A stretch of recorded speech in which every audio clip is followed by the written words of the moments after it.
So again, a very warm welcome to all of you. And this session on TA training is a session that we conduct every semester. I know many of you may have already been through this session a few times, but we still insist that each one of us goes through this over and over again because there are some concepts which are relevant and important to be reinforced. So it is important that you stay through the session. Towards the end of the session, we've added a quiz. So it is your score in the quiz that will finally define or will also influence the final grade that you will get in your TA credits. Okay. So the quiz is going to be very simple. The final quiz that we've added is going to be very, very simple and will primarily be based on whatever we discuss in this session. Okay.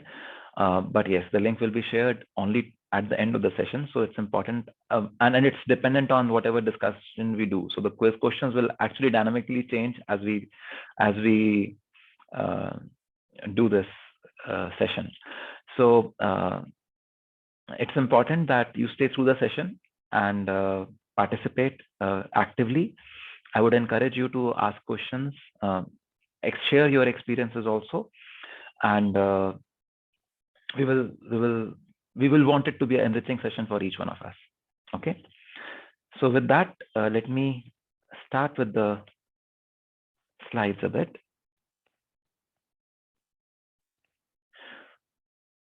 Okay. Are you able to see my slides? Yes, sir. Perfect. So a little bit about me. Some of you may know me, others may not. So I'm a faculty in the EC department. I've worked in VLSI design for more than 21 years. My primary area of research is circuits and systems, memory design, and safety and security in hardware. But I'm also interested in innovation, leadership, well-being, self-growth, and so on. So those of you who are BTech students may already have interacted with me for the self-growth aspects. Some of you may have also attended some of my leadership sessions and stuff like that. And a few of you are also presently doing, I'm hoping, my course that I'm offering on creativity, innovation, and inventive problem solving. So in addition to being a faculty and teaching courses, I'm also presently playing the role of Associate Dean, as a chairman of Institute Innovation Council, faculty in charge of international affairs, faculty in charge of self-growth. And while we are not physically on campus these days, but that my physical coordinates on campus are in R&D building A610. So if you want to discuss anything about either the TA thing or any of the other topics that you see I'm interested in, you can actually drop into my office once the campus opens physically. At other times, you can always write to me at my email, and I would be happy to respond. Okay. I would also say that if you wish to, view any of my sessions on leadership or anything, they're all on YouTube. You can connect with me on my YouTube channel, and you can also follow me on my Twitter account. That's agrover22. Now, coming to this agenda of this training, we will start with a very basic introduction of why TA. Why do you want to be a TA? I would want to understand from you, why do you want to be a TA? And then we will look at some standard TA duties and how to conduct tutorials, challenges in conducting tutorials, and so on. Conducting labs, how to handle plagiarism. Then we will just summarize quickly and move to the quiz assessment. Okay. So why do you want to be a TA? Who is a TA? So let's start. Who is a TA? You can unmute and speak, please. Teaching assistant. That's the name. One who helps the professor. What does it mean? What's the role of a TA? And like a teaching assistant, that is what TA means. That is the full form of a TA. But what does it mean in context of a course, let us say? Sir, that helps to students regarding project. If they have some doubt, then clear their doubt, and all other doubts. Suppose that if there is some silly doubts and students are not able to interact with instructor and like this, so they can interact with their TA, and if TA can solve that doubt, and if it is not possible, uh, then like it is the step like they can follow, they can contact to TA, and if it is not, then also to instructor, like that it may. Yeah. Thank you, Shivnath. So basically, TA is a bridge between faculty and students. Wow. Thank you for this definition. And this is so true. The TA is actually an interface between the instructor and the students. And yes, he also supports and aids, and this is very important, in the administrative as well as pedagogical aspects of a course. So what do you mean by administrative aspects? What do you think we mean by administrative aspects over here? So like the details about the submissions of assignments and regulation of the quizzes, the projects, and management of such. Yeah. Maintaining the Google Classroom, for example, maintaining score sheets, all that. And pedagogical aspects means learning of the students, conducting tutorials, conducting labs, being available for office hours, and so on. So therefore, and in each of your courses that you have ever taken at IIIT, you know the importance of TAs. Am I right? All of you have worked with TAs. You are doing some courses yourself, so you are experiencing some TAs supporting you in those courses, and you are now TAing for some courses. So you are now playing that role also. So all of you do understand the importance of TAs in courses at IIIT Delhi. Is it fair to assume that?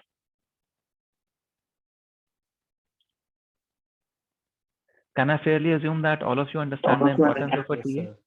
Yes, sir. Okay. So let us look at what does a TA do. Clearly, he or she helps to understand, helps the students to understand the course better. Yes. So what is pedagogical aspects of the course? That is the learning aspects related to learning. Pedagogy means teaching, learning. So those aspects, that is where we are over here. That a student helps, a TA helps the students to better understand and learn the course. That is the pedagogical aspect. And assists the instructor in smooth delivery of the course. Now, when the semester starts, so as the semester have started, have all of you met your course instructors already? Anyone who has not yet had a single meeting with the course instructor, you can put a +1 in the chat window.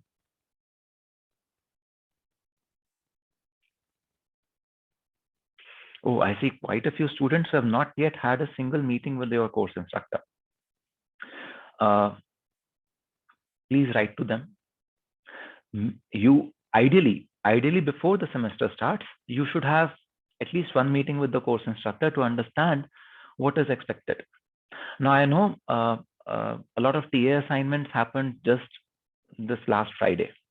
Many of you got to know about your TA assignments probably on Monday only. So it could have happened that you have not Friday, yesterday only. Not Friday, yesterday only. This assignment is going on. Still going. Yeah. So if that is the case, then I can fully understand that. But it is extremely important that as soon as you know which course you are a TA of, you immediately reach out to the instructor and understand his or her expectations from you. It is important to understand, what is the technology that is being used in the course in terms of as a course repository. Is it Google Classrooms or something else? And whether you're meeting on Google Meet or Zoom or any other medium. And if you are also expected to help with some aspect of that administrative management. So you should know whether you are expected to conduct office hours, labs, tutorials, attend all the lectures or not. So this expectation management or expectation clarification has to be done as the first assignment of you being a TA. So I understand many of you got your assignments just yesterday. I see a lot of +1s in the chat window there. But Now that you know which course you are a TA for, please immediately write to your instructor and ask him for a common meeting of all the TAs, because you are not the only TA that may have joined the course. Many other TAs may have joined the course, and the instructor may want to have a common meeting. But you at least indicate your availability and your willingness to meet and understand their expectations. So those of us who have not yet met our instructors, please make it a point that you do that. At least send an email to them today itself. Then during the semester, your course may have multiple TAs. So what is important is that you ensure that amongst you TAs, the office hours are well spread out and that the timings are suitable for the students. What do you mean by these two terms, spread out and suitable for the students? Sir, if there are 5 TAs, so all day, Monday to Friday, there is a TA hour, so any student can visit a TA all day. And timing means that the students taking course have free time when the TA. Yes. For example, what I usually recommend to the TAs in my courses, that never have a office hour which is fully covered by one of the teaching slots. Like you have students may have a course from 1:30 p.m. to 3 p.m. So your office hour should not be from 1:30 to 2:30 or 2 to 3. Keep an office hour which is at an interface, at a boundary of 2 lectures, if at all. Ideally, maintain office hours in the afternoons. We are trying to, as an academic section, we are trying to have a calendar where there are limited to no classes in the afternoons. So if you keep office hours in the afternoons, in a very high probability, there will be no clashes with any other course lectures or something like that. So spread out, yes. If there are 5 TAs, please ensure that there is some TA offering some support on each working day. If there are 3 TAs, then please spread it out amongst the lectures, instructors' office hours, and your office hours, so that students have some possibility of reaching out to some TA on maximum number of days. I also recommend to my TAs that they should attend lectures regularly. Even if they are TAing for my course, say second time, third time, I recommend to them that please attend the lectures. And I do that because at least in my courses, every run of the course is different. It is based on the kind of questions that students have asked in the class, and we cover and we discuss a different set of topics every time. So if a TA is not attending the class, what happens? If a TA is not attending the class, then he or she may not connect with whatever was discussed. And if a question comes up in the office hours, they may not be able to respond to it. Another thing that you have to work out with the instructor is that whenever he or she asks you to create an assignment, a homework, or a lab, check what is the grading policy. Work out a rubric and clarify it with him. You should you will be asked to feedback on the performance in previous homeworks or labs. So evaluate homeworks, evaluate labs, evaluate midsem and sem exams, define a rubric for them. And you have, for the instructor, it is important that he knows that you are regular with your grading and maintaining all the records in a meaningful way, in an accurate way. Any questions till now?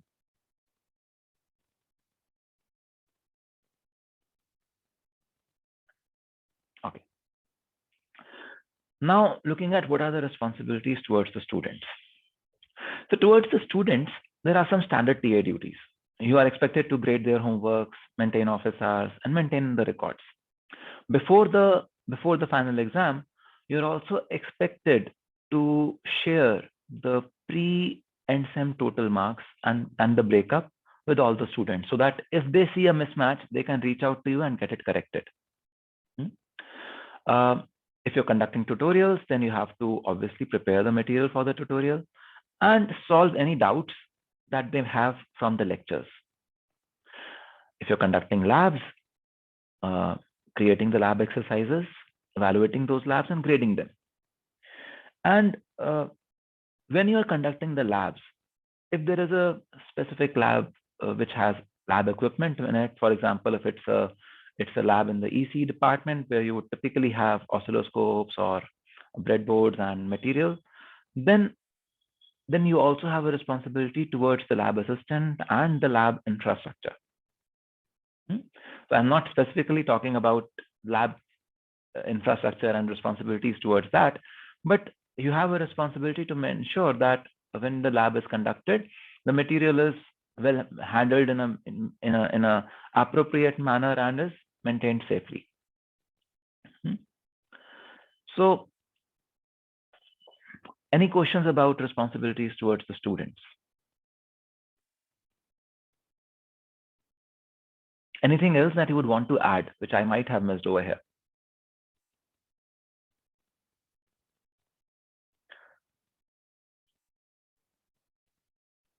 Do you think this covers most of your expectations as a student from a TA?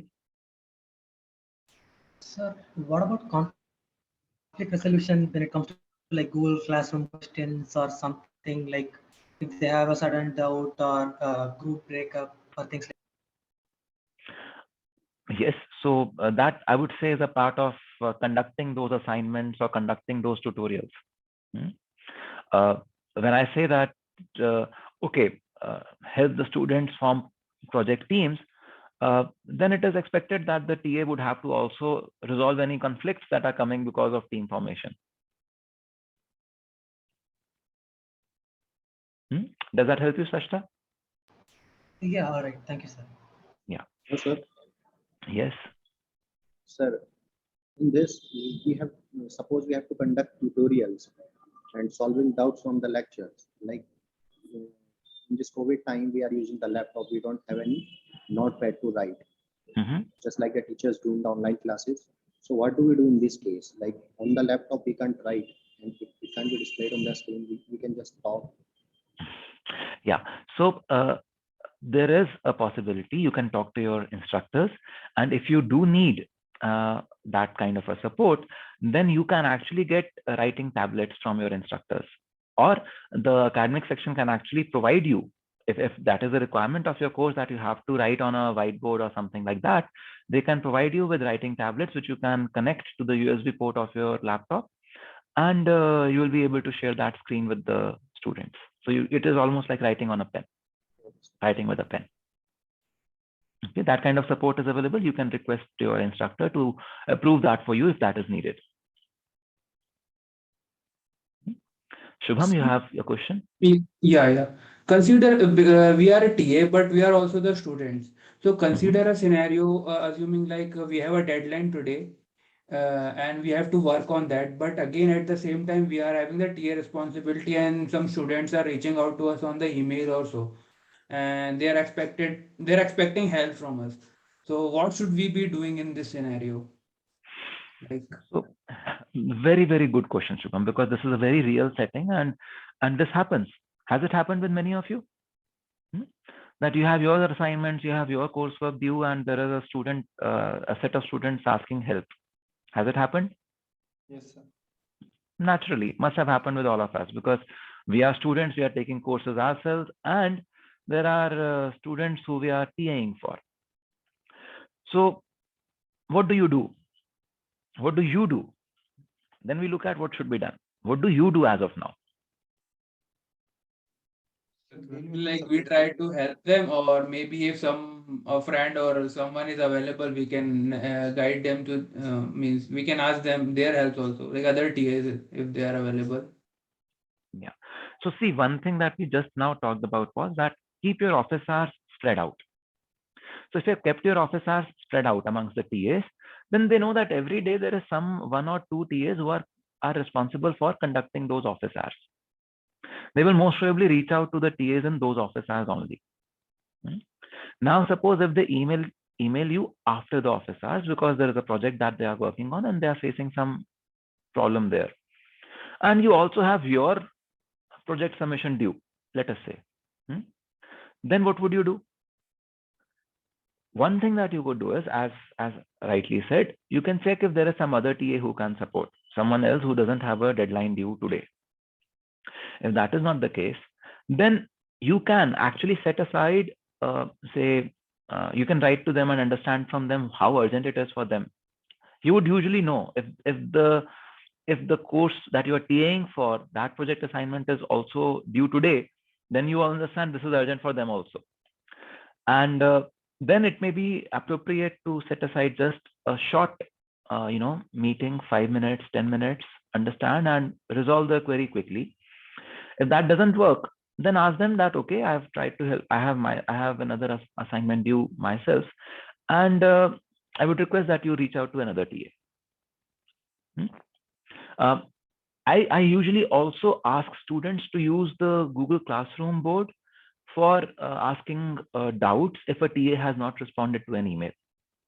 What that does is that helps the peer group, other students who might have also seen or experienced the same problem, also reach out and help each other. At least that has been my experience. So do not assume or do not consider that responding to every question is just your responsibility because you are the course TA. Other students can also fill in, and that can also be explored as an option. Does that help? That's thank you.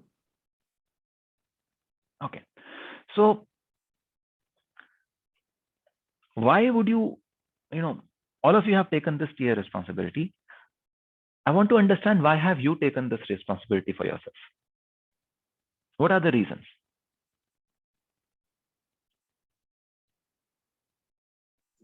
The first Only motivation is speaking- the stipend.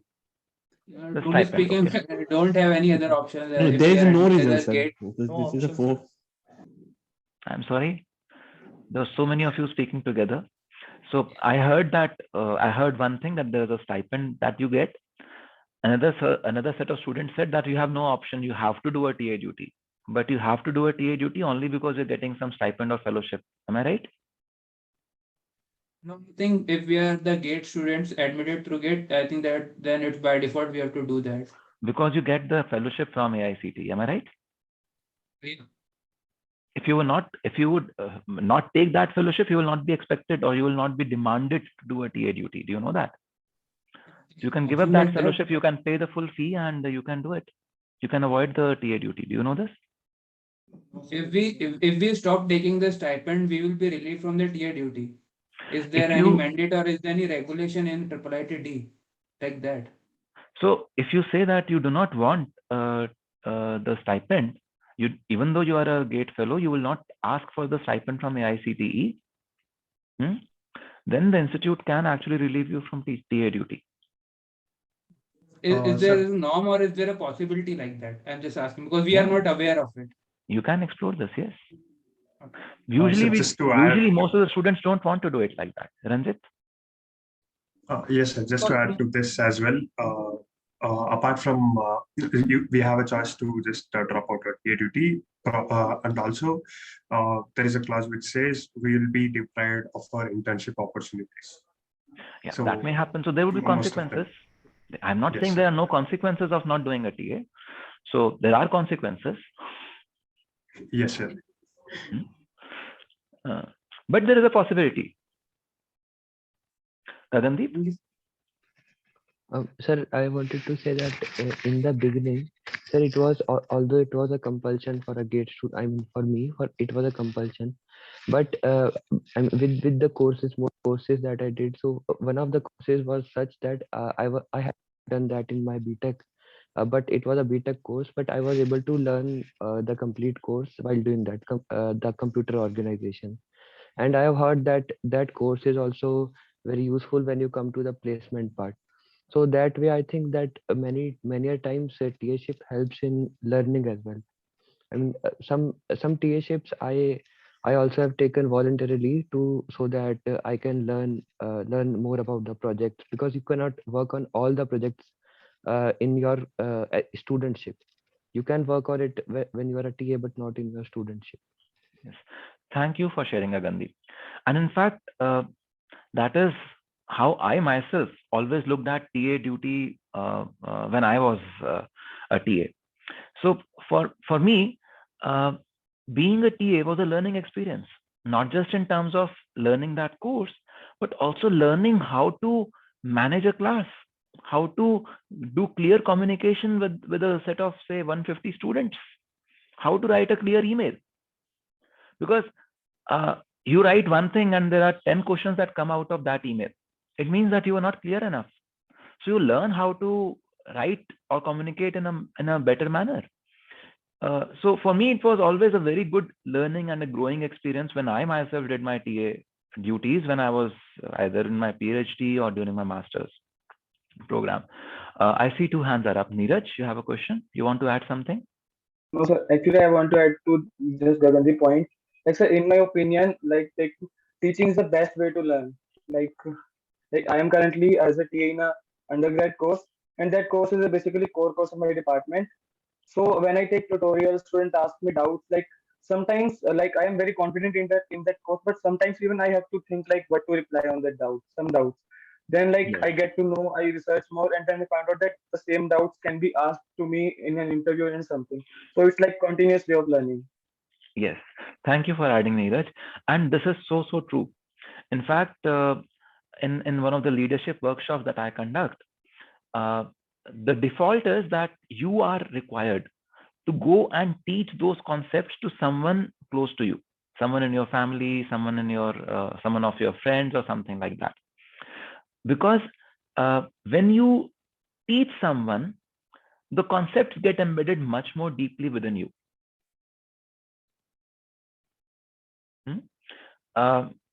I know not all of you are assigned TA duties of the courses that you want to learn about. You might be assigned a TA duty of a course which you have absolutely no interest in. And in such a scenario, the content of the course may not be of interest to you.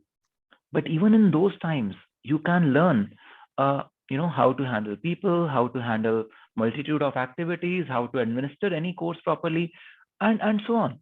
So there is something to learn in every TA duty there. Yuganshu, you want to say something? I see you're unmuted.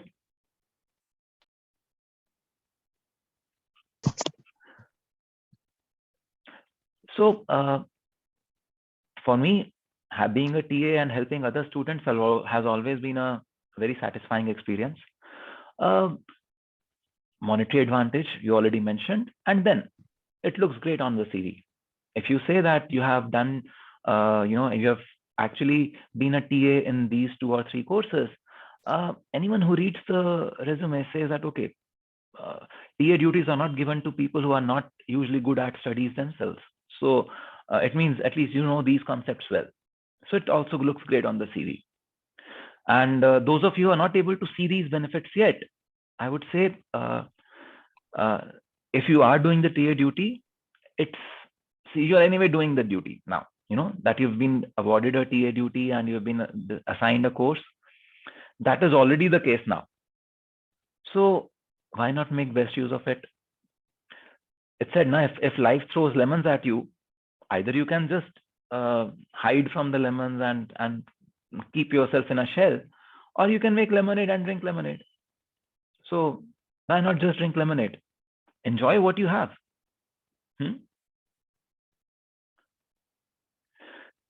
Now, a good TA is a professional TA and he is a knowledgeable TA. So what do you understand by the term professional TA?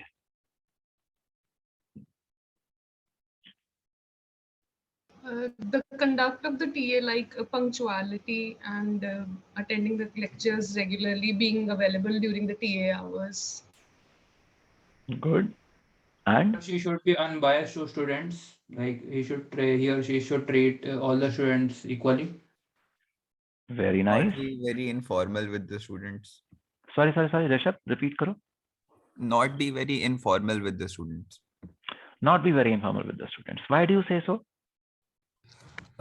Sir, because there should be like a difference between how you treat a colleague and how you treat a mentee. basically.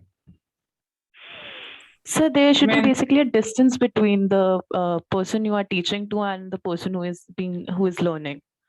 Like there should be a clear boundary between those two things.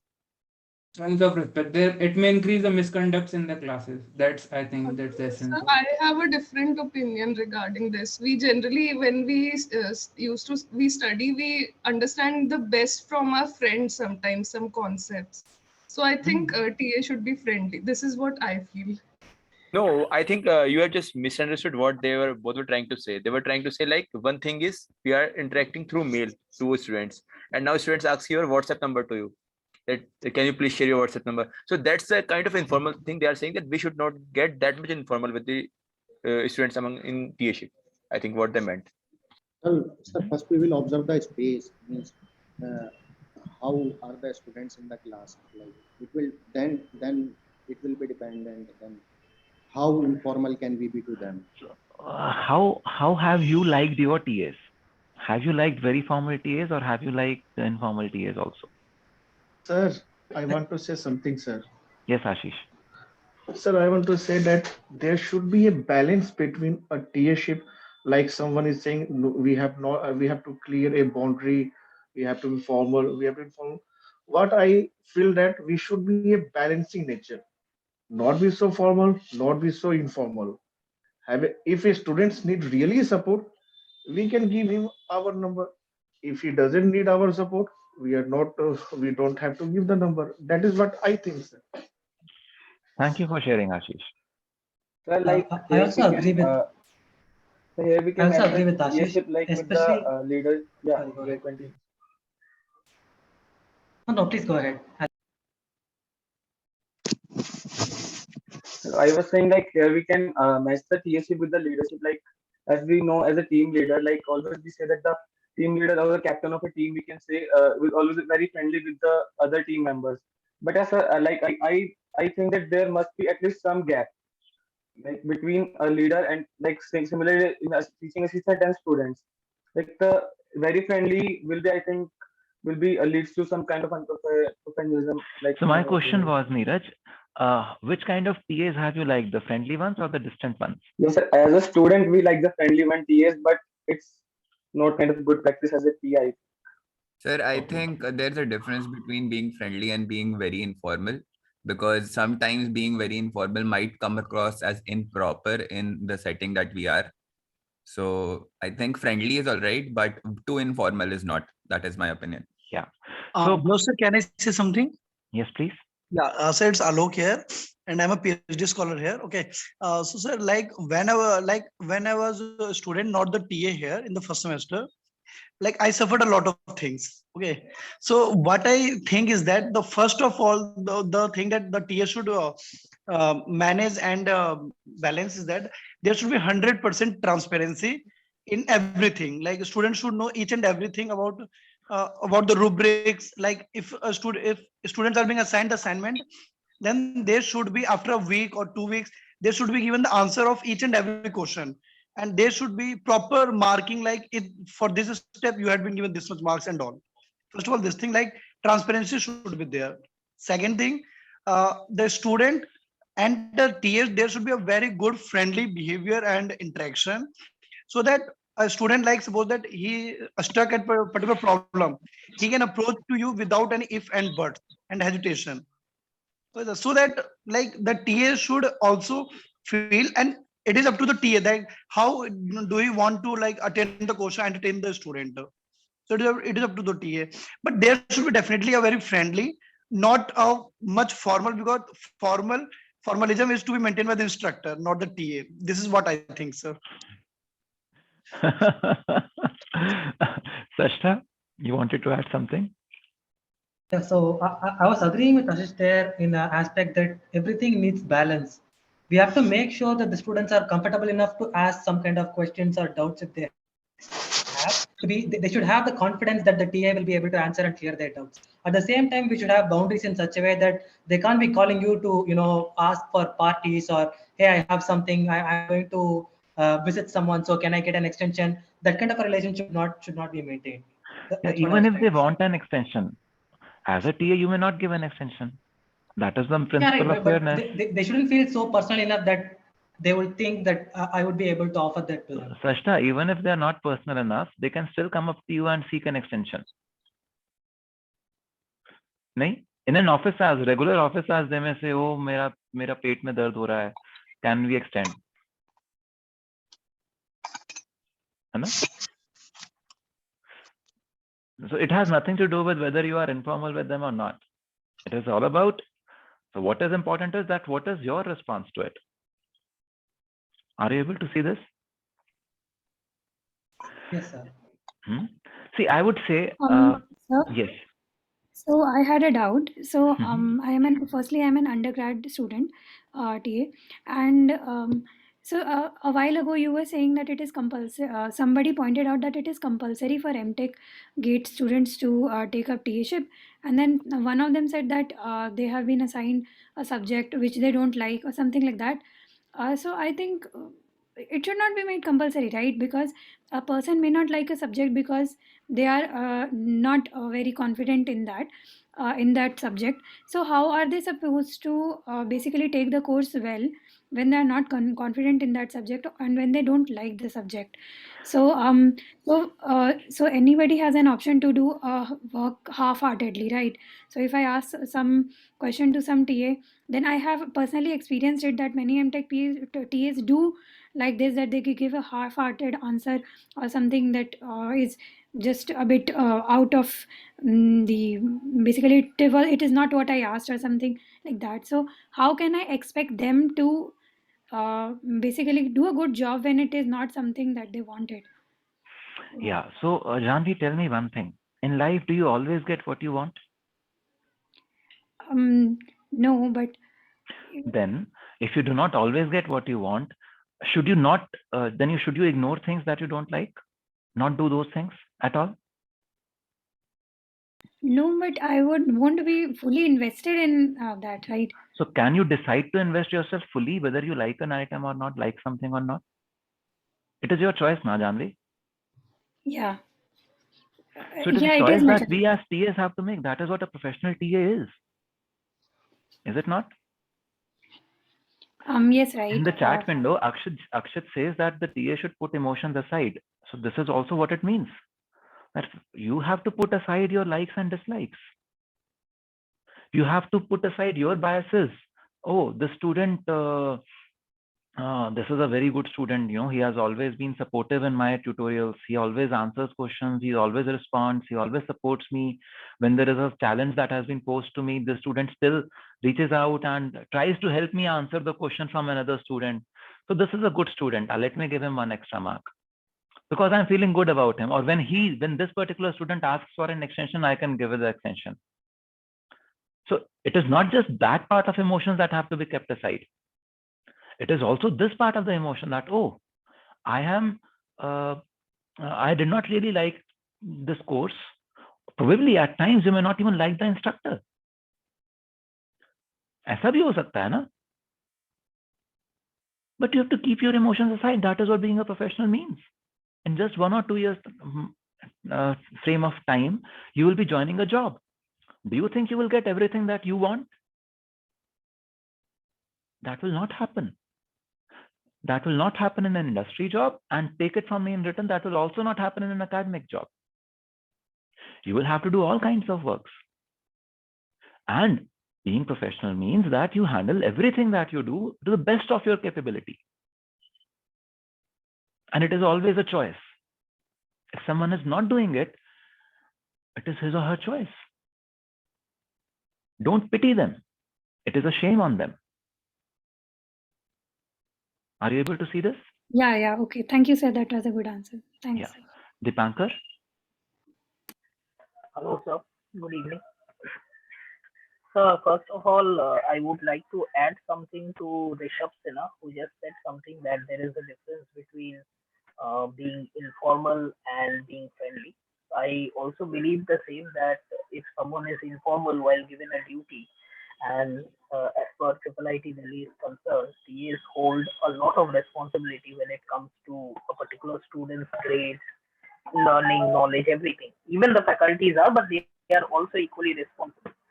So So I believe that if someone is friendly, it is very easy to approach that person as a student prospect, and not from a TA prospect. And from the TA also, he receives a lot of good responses from the learning point of view of the student. But if a TA gets involved, then the very first thing that happens, there are a lot of conflict of interest.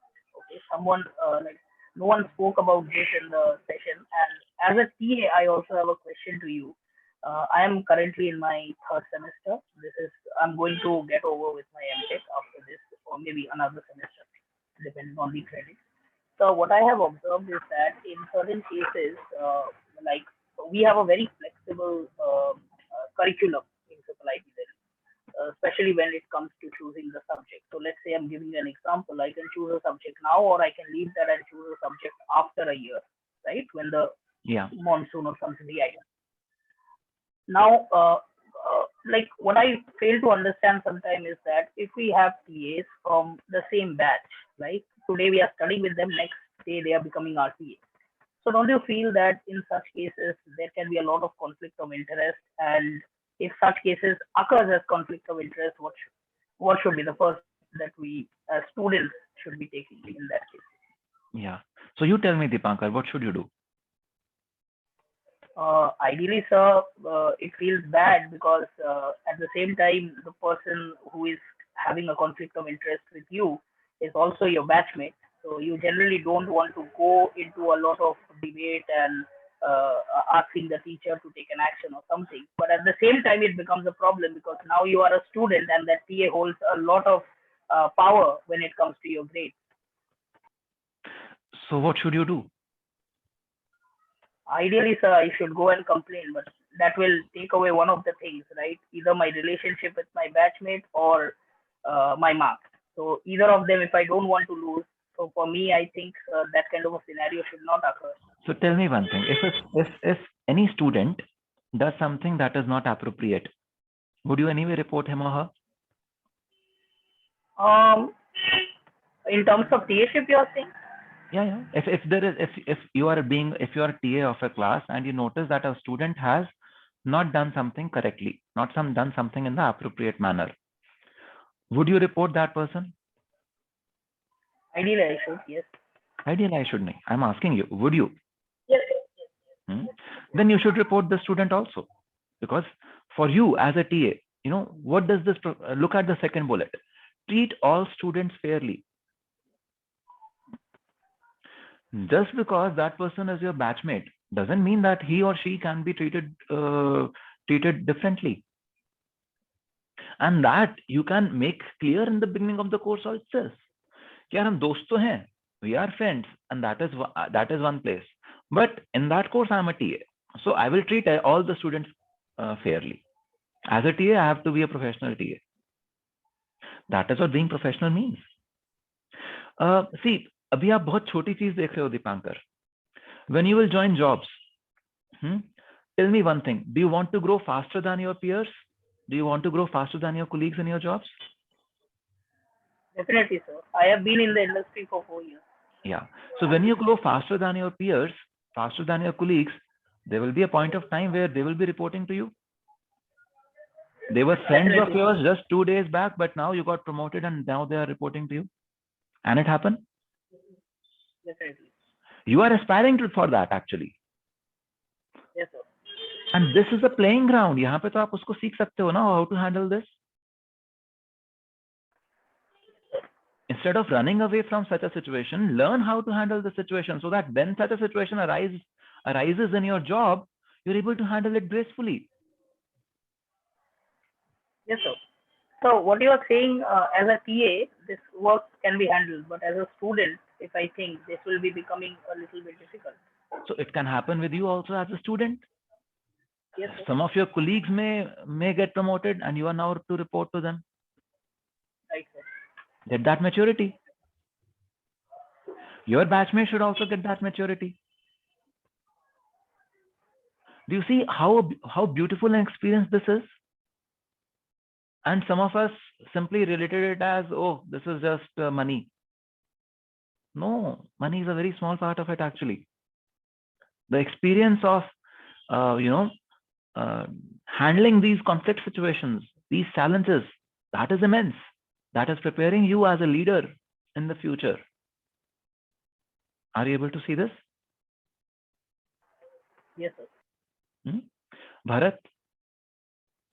Yeah. So, hello, sir. So I had a doubt regarding this credits. Okay. So I have been allotted a TA on 31st January, and the ad drop session was already over. So I didn't knew ki I would be allotted a TA or not. So right now I haven't registered for TA credit. So what should I do? So I mean, what's the consequence? I will have to check with the academic department. I do not know that. I'm sorry. I will ask. So what you can do is you can keep me in CC when you write to Mohit or whoever your TA responsible is. When you write to them, just keep me in CC. Don't write to your department JM. Write to the academic section. Okay, they might be able to do something from the back end. I do not know. Okay, so the one who allotted me as a TA is Mohit Kumar. So should I write to Mohit? Write to him? Keep me in CC. Keep me in CC. Okay. Okay. Thank you. So I'm asking you to keep me in CC simply because we are discussing this here, and I would want to know how he responds. Okay, it's not that you are escalating him to me. Yeah. So yes. So I had a doubt. Currently I'm like in my first semester itself, and this is my first TA. So I have been allotted maths 1 TA. I have done maths in my BTech, but this math is very different from what I did. So if I want to change my TA, like if I want to change my TA to other subject which I like, what? Not allowed. Not allowed. Okay. That was what Janvi also said, na? If you have assigned a course which you do not want to do, what to do?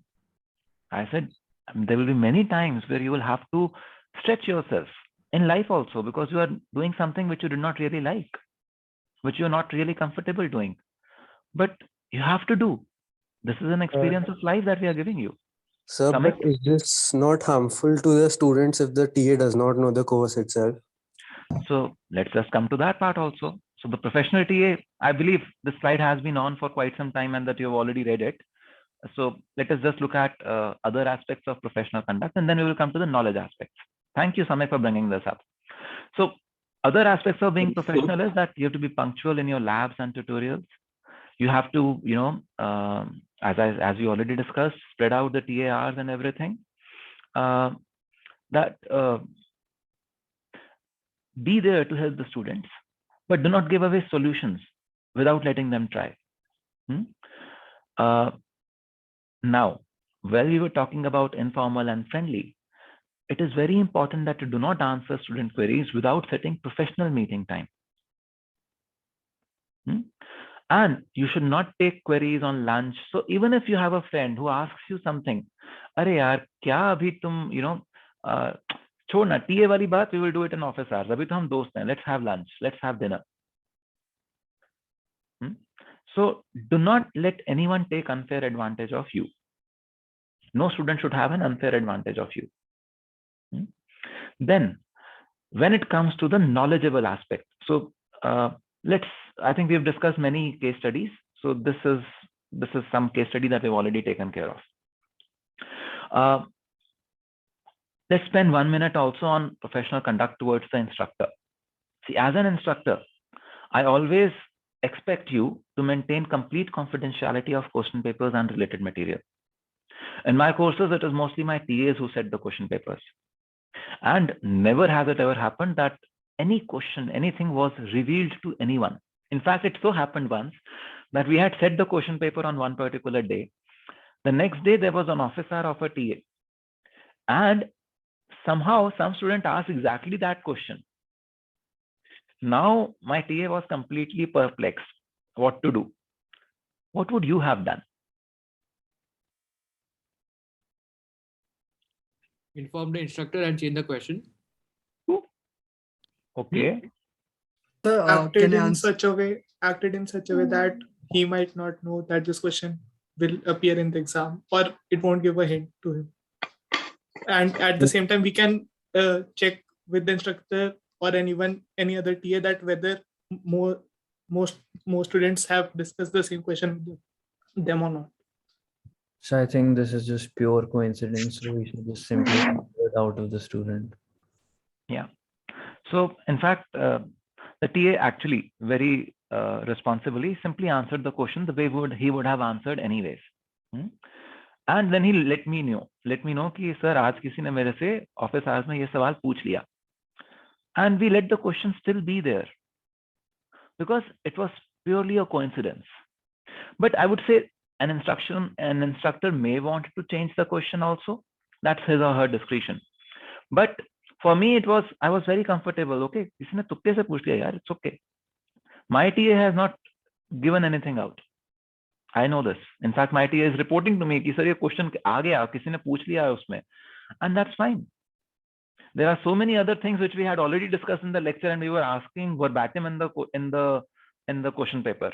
So this is one more thing. That's okay. And it was in office hours. It was not in a one-to-one setting. So it was absolutely fine. It was a public time that was already disclosed to everyone, and anyone could have attended. So again, very, very importantly, if you suspect any case of plagiarism when you are evaluating assignments, you have to immediately inform the instructor. Then when you take leave, when you are not available, you have to arrange a backup TA or inform the class and the instructor that you are not there.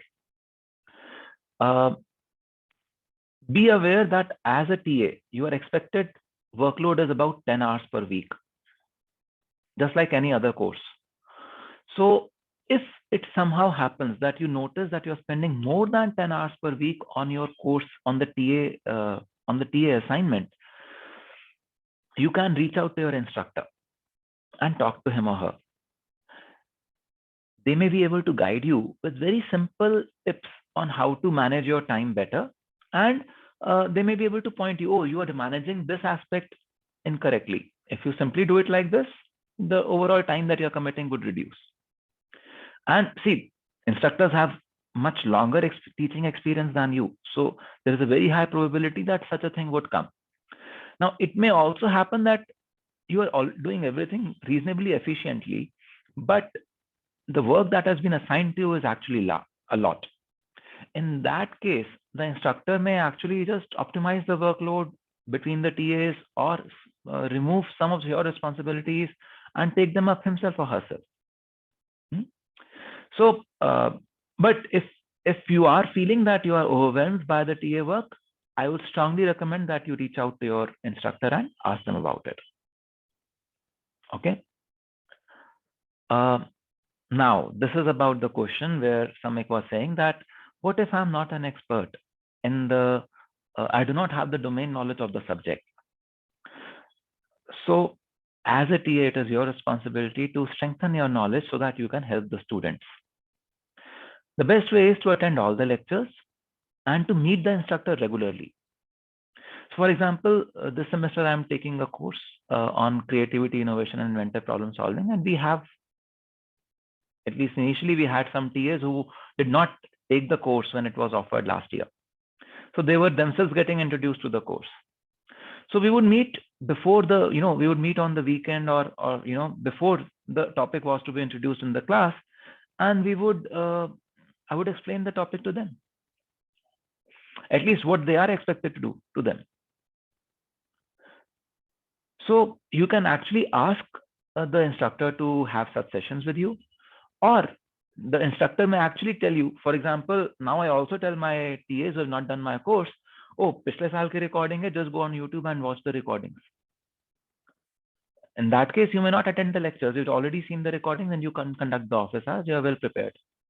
You still may want to attend the lectures to get the context in which I gave the information to this particular class, but you will feel much more confident and well prepared.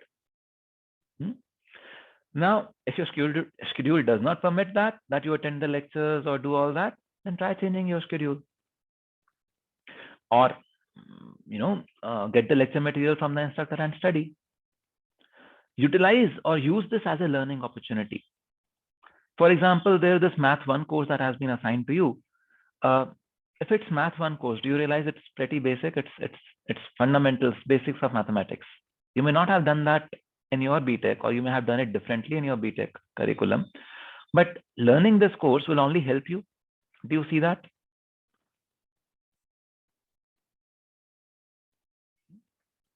So there may be, I agree, there may be some courses which you are neither interested in, and not even expert of. But you really have a heart-to-heart talk with the instructor as to what you are expected to know and do. In a very high probability, if the instructor is depending on you to have the domain knowledge and realizes that you have neither interest nor any domain knowledge, they will themselves request the academic section to replace you. Or you can ask the instructor to request the academic section to replace you. If you place a request, that will not be considered.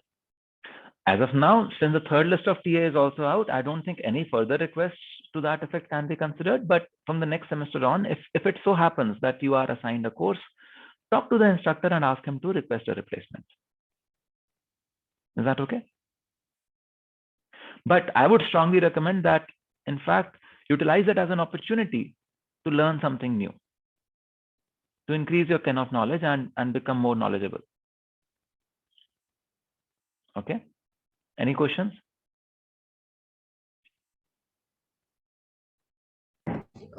Excuse me, sir. Yes, Shana.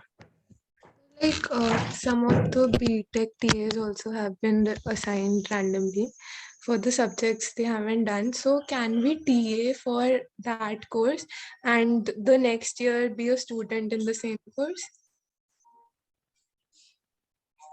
Is there anything stopping you from doing that? Okay. You will get a good grade next year. Score an A+. There is nothing that is stopping you. In fact, I would say वो A+ आपके लिए बनता है because you helped the institute in a time when they did not have a TA and they had to assign you to some course which you had not even done. So you put in lots of hard work ताकि आप उस course को कर सको, नहीं manage कर सको as a TA. So let this be an A+ for you. Why not?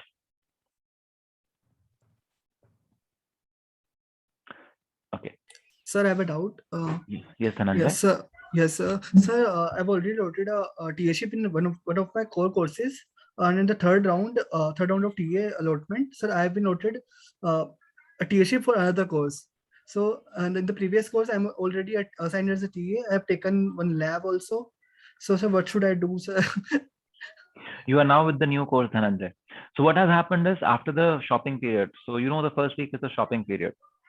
Okay. We realized that for many courses, the number of students who had initially shown an intent to be a part of that course has reduced. Okay. So we no longer can have, say, 10 TAs in that particular course. In fact, from my courses, from both my courses, TAs have been removed. And from one course, one TA has been removed, and from another course, I think 4 TAs have been removed. Okay. So you are now a TA for the new course, Dhananjay. Okay, sir. Okay. So since some of us were assigned yesterday only, so we had initially taken an overload. So Yeah, Shana, तो इसी के लिए मैंने how कहा do था. we handle that? And Yeah. and like if we are doing the subject for the first time, so our time investment is a lot than the credits we've been given for that. Like we are the student and the TA at the same time when we do the course for the first time. Yes. So I would say talk to the academic section. Write to them that okay, you had taken an overload, and with this TA duty now, this is really an overload, and you would want to drop something without getting a W in your grade sheet. Okay. Talha? Sir, I wanted to ask, is there any regarding rule that the TA which you have allotted, is it 2 credit or a 4 credit course? No, not for MTech and PhD students, Talha. This is only for BTech students. They have the option to do TA for credit. For us, it's not a problem because initially I was allotted a 4 credit course, but yesterday it got changed to a 2 credit code. So Don't worry. Anyways, you are a TA. Your effort is still expected to be 10 hours per week. That doesn't change. The course may be 2 credit for the students. Your effort is expected to be 10 hours per week. Okay? And the course is 2 credit doesn't mean that you now need to spend only 5 hours. Okay. So now let's look at standard. Yeah, please. Sir, am I audible? Yeah, you're on. Sir, actually, I took actually, I applied for the TSA before the drop period. So now I have taken the 5 courses for each 4 credits each. So how can I now add TA credit Right, to that? yeah, Because, right to, as I said, I already responded to someone else also on this. Write to Mohit and let him know. Write to the academic section and let them know. Again, keep me in CC. I want to understand how they manage it. Okay, sir. Okay. Yeah. Coming to, standard TA duties. So one standard TA duty is office hours. It is important to be punctual and be present in all your office hours. Even if no student shows up, you still have to be there. You have to be prepared as if students will come. You do not know students will not come. And you have to ensure that you are well ready. You're well prepared for that. And for you, even if one student is there, it's a successful office hour. Even if no one comes, you still have to be ready. Okay.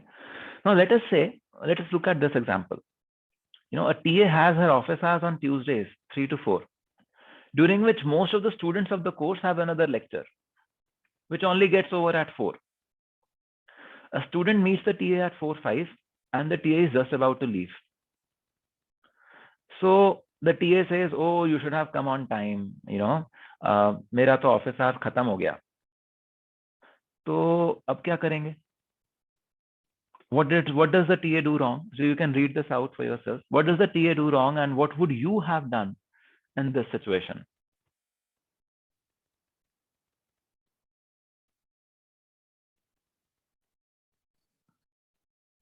Sir, maybe we can present it more politely, like maybe you can come in next meet so that I can address. वही तो उसने कहा कि तुम अगली बार आते. तो वो कहता मैं पिछले बार भी आया था, तब भी 4 बजे मेरी क्लास खत्म हुई थी और आप चले गए थे.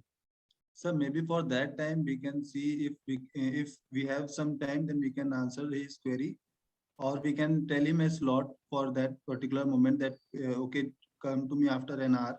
I can help you with that, and after that we should try to change our TA timing office hours and to some suitable location. So at that point of time, you have to handle the query. If you can do it right away, do it right away. Else, give them another time. In fact, announce that time to the class that, okay, I noticed there were some queries which we could not handle. So we can meet at this particular time. And from next week onwards, my office hours are going to be, say, 4 to 5 only, not 3 to 4, because most of you have a class from between 3 to 4. So office hours, as we already discussed, should be chosen in such a way that most of the students find it convenient to join you in the office hours. Okay. So this thing also we discussed. Someone asks, is this going to be on the test? What do you say? And see the smart answer there. It wasn't going to be, but thanks for the suggestion. You cannot reveal what is going to be in the test. You cannot even reveal what is not going to be in the test. But you have to leave them tentative, as if the question was not even asked. Okay, that is what a smart TA does.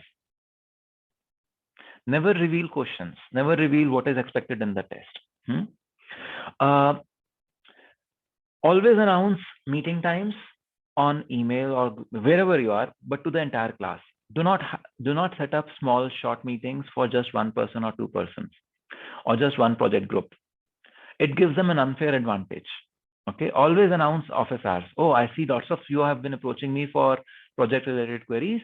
So let us have an extra office hours today. So I will be available from say 7 p.m. to 8 p.m. and you can ask me questions in that time. So now the entire class knows that you are available for that additional time. They can come and they can benefit from it. Someone of you already pointed out, do not reply to queries on Facebook chat, WhatsApp, and all that. No, that's definitely not doing. All your interactions with the class on course-related topics should be in a pre-announced forum and common forum where everyone could attend. Okay. Now, that doesn't mean that if someone comes to you and asks you some doubt about the lecture in a random off time, that you can explain. But if it is about, project or assignment or something like that, that is when it has to always be done in a common setting. Is that okay? Any questions?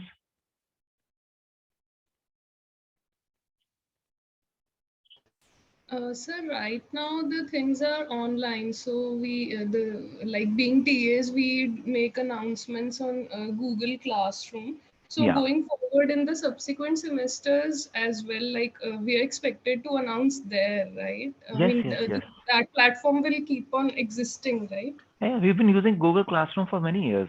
COVID happened just now. Okay. Okay, sir. I wasn't aware. Yeah. Neeraj?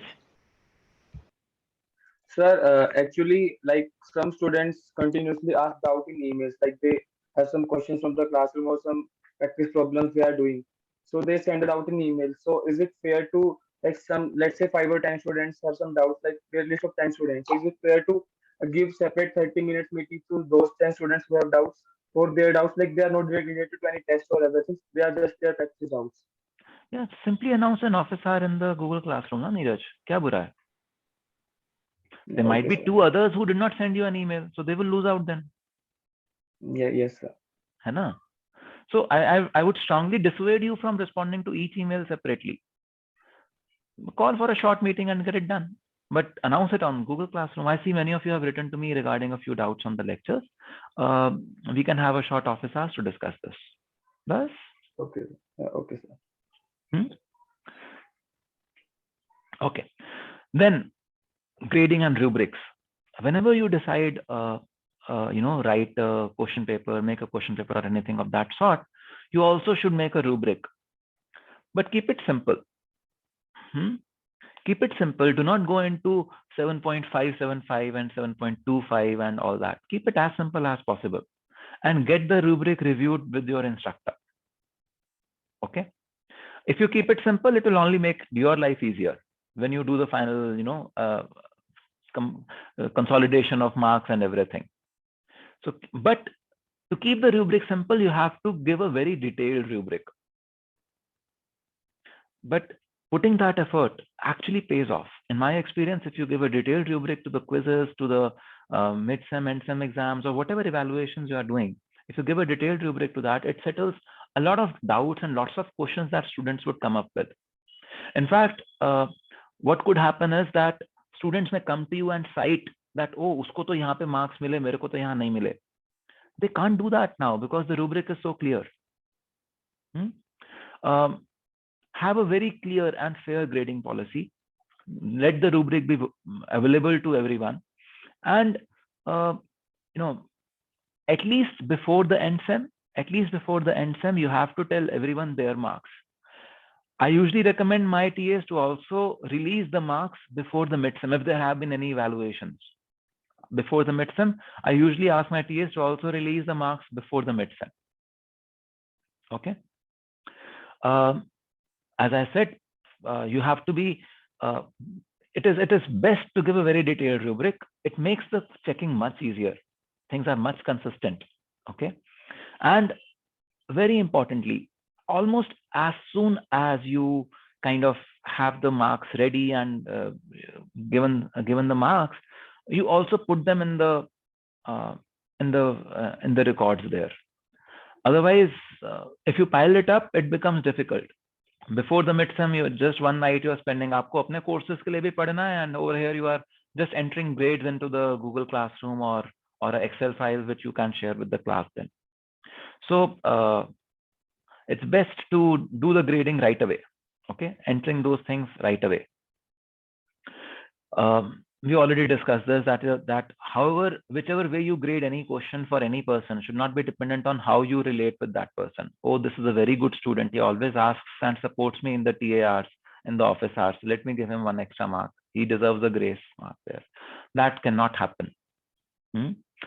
Also, a good practice is that before you start to give marks, before you start to evaluate any particular question, read through random, a random wide sample of answer scripts. At least even if it's a 100 students class, I would strongly recommend reading 10 to 20 answer scripts before you even put grade in the first answer script there. Okay. Amongst the TAs, you should distribute the questions that you are going to check and not roll number wise. Okay. If the rubric is clear, so for example, if you have a large class, a 250 or a 500 student class, there will be tens of TAs who will be grading. So ensure that the rubric is very, very clear. So whether you are checking a particular question or someone else is checking the same question, there is no doubt. And if you see or if you feel there is any ambiguity, please escalate it to the instructor and get it clarified. So that for everyone, the grading is as if it was done in the same manner. Okay. And after you have done the grading, go back and review. Were you a little extra strict in the first few responses or were you extra lenient? It usually happens that there is an unconscious drift in our grading scheme as we go through the answer papers. Even if the rubric is very clear, this shift may happen. So it is good to go back to the first few answer scripts and check them again. Okay. Any questions on this? Arghya. Sir, since you're discussing about the rubrics, right? So I have been a student also and the TA also. So I just want to ask you a couple of questions regarding this rubrics, right? So first of all, you see that suppose that in the question paper, right, you have 5 questions, right? And initially nothing has been stated in the rubrics, just 5 marks is given. And later on in some questions, maybe 2 of the out of the 5, it is later introduced that it might be quite lengthy questions, almost it could be decomposed easily into fragments, right? So later it is introduced that this question binary marking is going to be followed in this question or that. And so for that, one of the some students may be right who are attempting that question, so they might be doing all the steps and maybe due to lack of time or something like that, or so they're unable to finish it and they're getting 0, while other students who have done other questions in which their partial marks are given. Now all this has not been stated beforehand, right? After the exams are over, these are going to be introduced, right? I have actually seen it. Right, and many all of us have suffered it actually in our batch. I'm not going to disclose it, but under that faculty and under that TA, absolutely no one from our classes is going to has taken subject this semester, right? Because they are greatly intimidated by him. So I just, many of the TAs, even who are TAs in that subject and all, they are present here. So if you could make this thing clear today, so it will be really beneficial, I think. So thank you for bringing this up. And what according to you should be the right way? Anyone?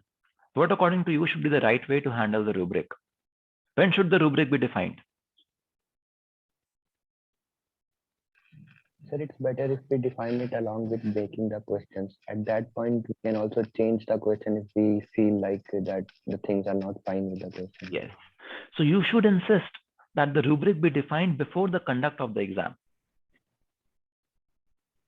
Even before the question paper is released to the students to solve it, you should know what question is partial marking. As a TA, you should know what question is partial marking, what question is binary marking. At least the TA should be absolutely clear about it.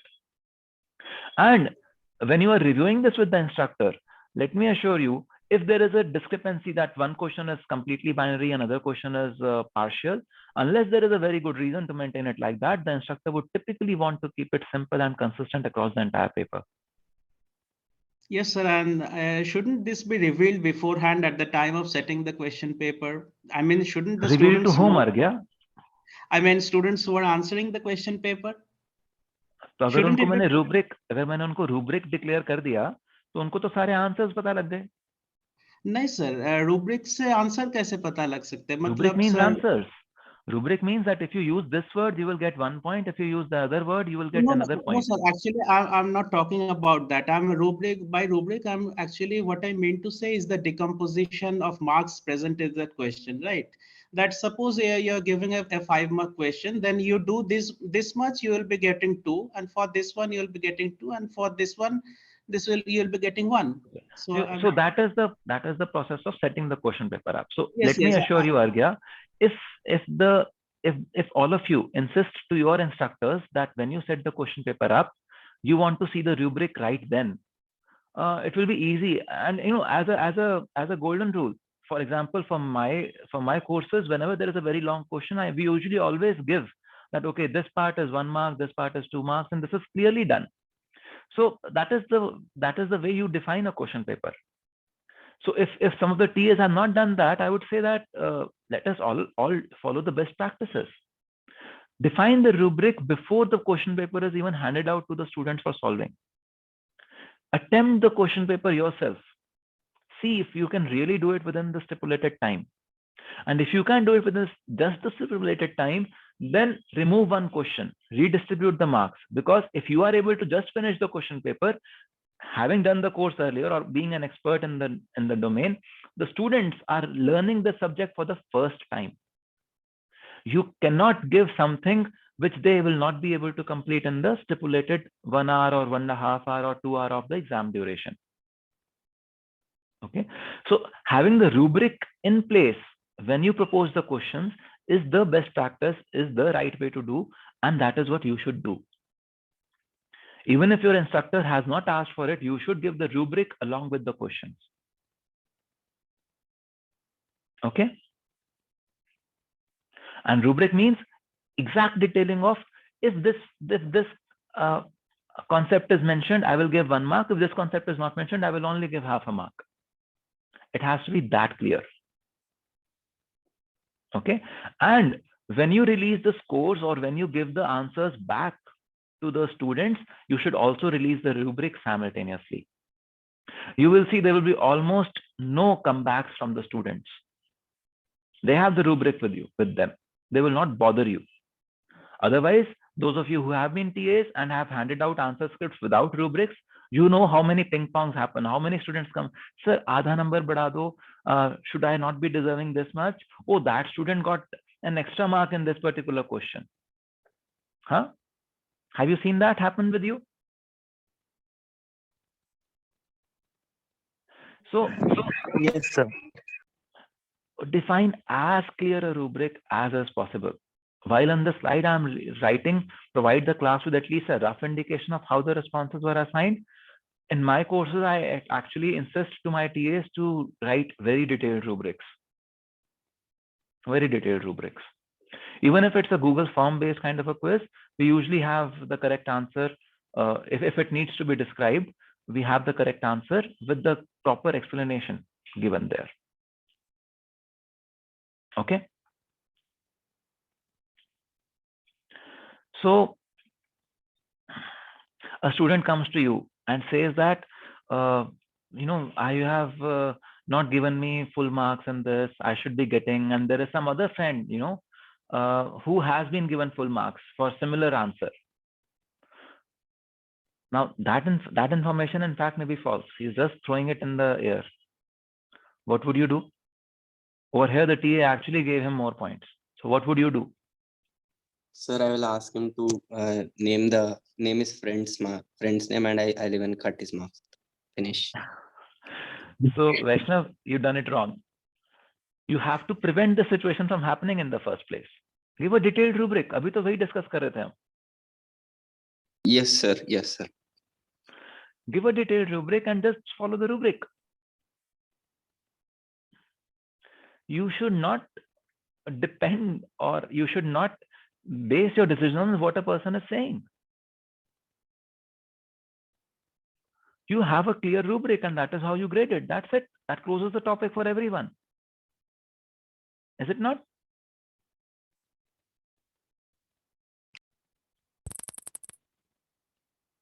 Okay. So how to create a grading rubric? Whether it is, so first get to know the purpose of the lab. At times, so for example, in one of my courses, there are a few assignments that we give to students just so that they learn the tool. Okay.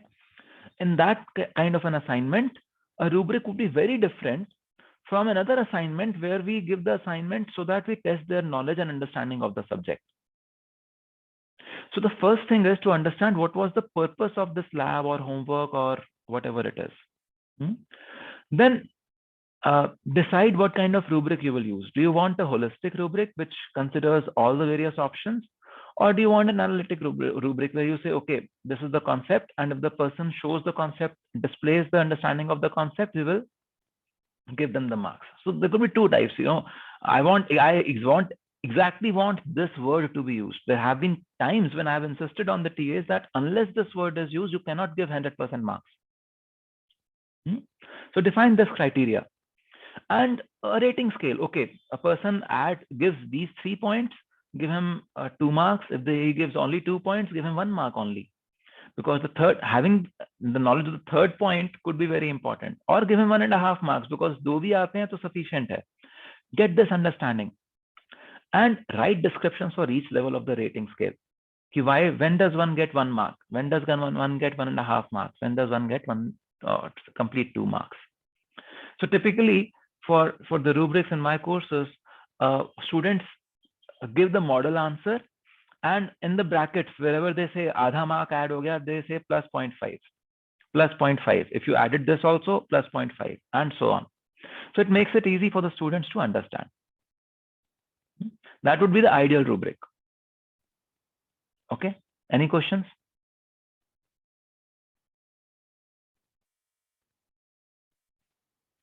Great.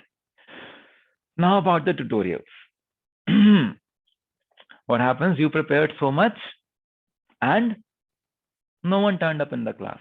Has it happened with you? Empty office hour rooms? Yes, sir. Sir, it What to depends do? on the first tutorial. If it went nice, then more people will join next time. What if in the first tutorial no one came? Also, that's highly unlikely, but yeah. So see, if you consistently notice that there is no participation in your office hours or tutorials, first thing is you introspect. Am I doing it right? You also discuss it with your instructor. So doing it right means the questions that you're going to ask the students in the tutorial, you have their answers prepared well in advance. At least you should be well versed with the solution before. When you write on the board, you're writing legibly. Now we are having this online sessions. So if you are actually not using slides to discuss the answers, and you want to use that a Wacom pad or some such notepad where you would the screen you would be writing on that pad and would appear on the whiteboard, then ensure that the writing is legible. It's not easy to write on those Wacom pads or anything on the screen also. So ensure that the writing is legible. We are used to writing on paper, but even on the board also, because you're not used to writing with chalk or you're not used to writing with markers on the board. So ensure it is legible even from far back in the class.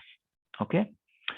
And if it's a problem solving session, you may want to walk around the class and help students as much as possible. Now, as much as possible doesn't mean that you give them the answers, but walking around makes you more accessible. So if they are struggling with something, they can ask you a question right there without raising their hand, without catching attention of everyone. If you walk around the room, it will help them. And try to make the class interactive by encouraging students to present solutions on the board. You're not the only one who is speaking. Let the students also speak. And it may happen that a student has a different way to solve the problem, a different answer. The solution could be correct, So accept that and acknowledge that. In fact, appreciate that. Do not say, oh, I have done it like this. This is not the right way. Or why don't you do it the right way? If a student is coming with a different method, you should actually encourage this effort. Okay? Because if you kill such initiatives, other students get message that, oh, he just is here to tell his story, nothing else. So you have to keep the environment supportive and interactive. Now, if the students do not attend the tutorials, then, try to set separate learning goals for the tutorials. Try to give them a little extra, which is not covered in the class. In fact, you can work with the instructor and say that, sir, or ma'am, this part I will teach in the class. You can ask the students to join the tutorial. And see, if someone is not coming to the tutorial, probably they're not able to see the value that you're going to add in the tutorial for them. So be sure that you are adding extra value to the course through those tutorials. You're not just there as a dummy. And for that, you have to be well prepared. Have your supporting material ready when you enter into the class. Have your slides ready when you enter into the tutorial session. Okay. Now, it may happen that students are there, but they are just there. They're not asking you doubts. So they came with the mindset that the TA will teach in the class. So what would you do?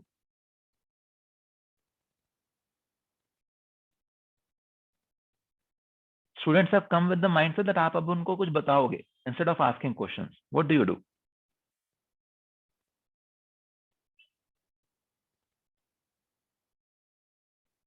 We may ask them small, basic, relevant questions related to topic to initiate a conversation so that they become interactive.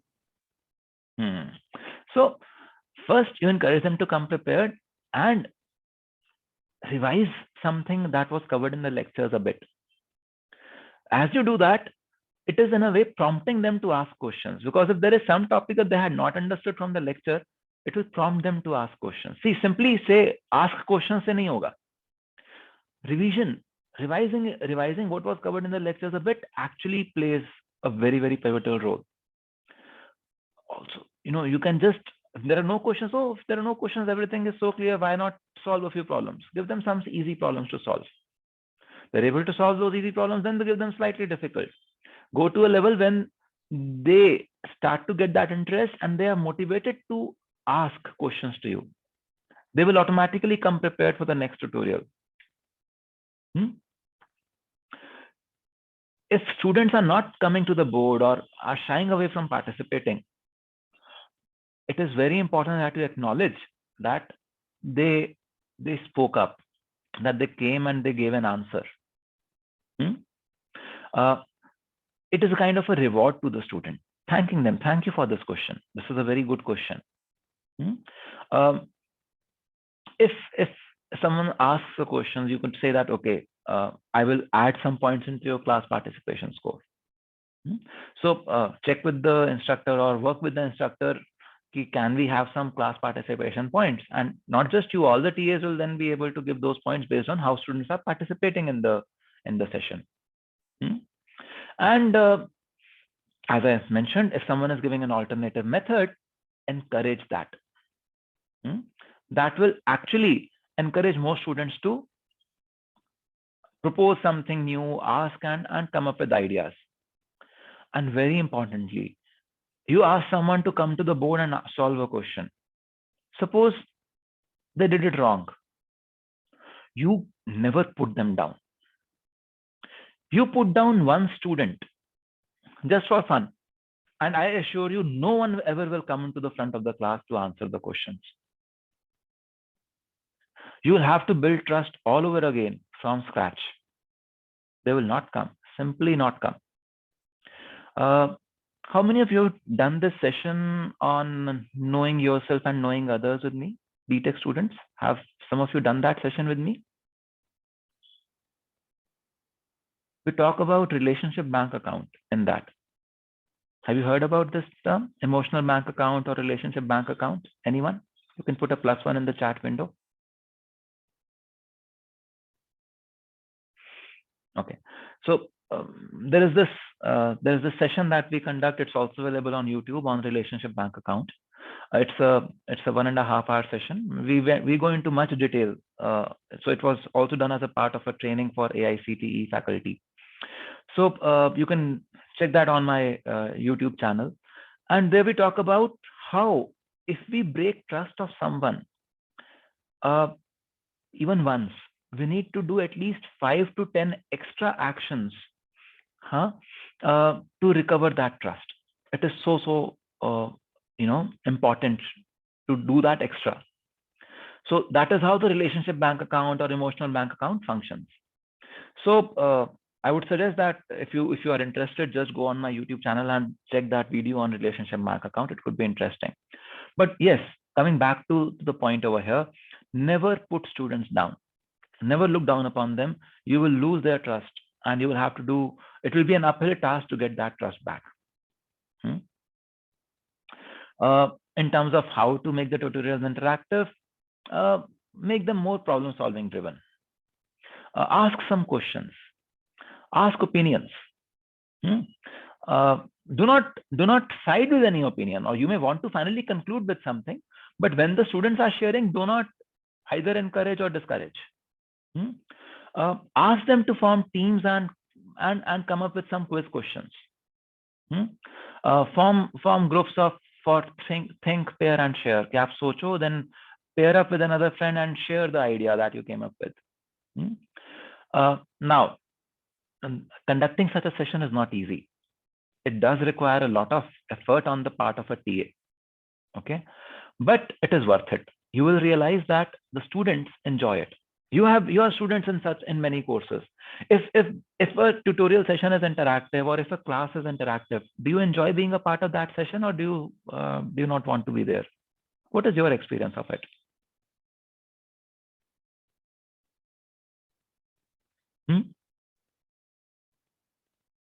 Do you want to be a part of an interactive session or no? Yes, sir. So if you want to be a part of such a session, then you should realize it takes effort to make one, and put in that kind of an effort. You will be happy with the result that you get.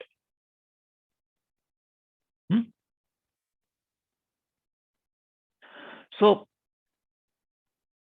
this effort is required. If you do not put that effort, you cannot do any of this. But if you put in that effort, you will really enjoy, and the students will enjoy coming up with you, coming to your tutorials. Okay. Let's skip this. We can. So this is about time management. I will not go through the example. It takes a little extra time. So the situation is that you enter the class, you have some agenda, you wanted to do some 5 questions, and there were questions due to which the entire class went, out of handle. The questions were not answered, and the questions were not even attempted, and you were answering some other queries. Is it right or wrong?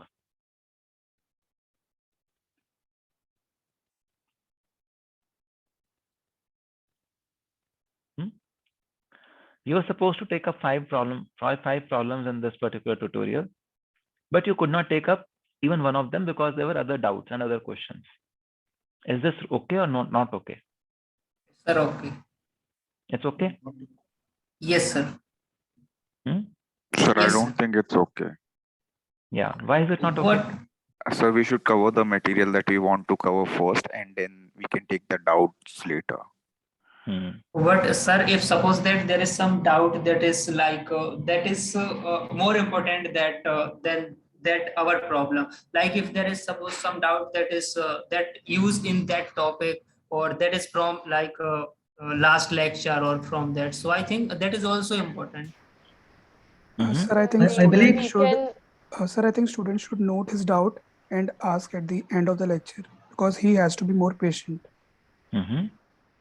I believe it's important to design the tutorial in such a way that there is ample time for discussion as well as ample time for discussing the topic that you've taken.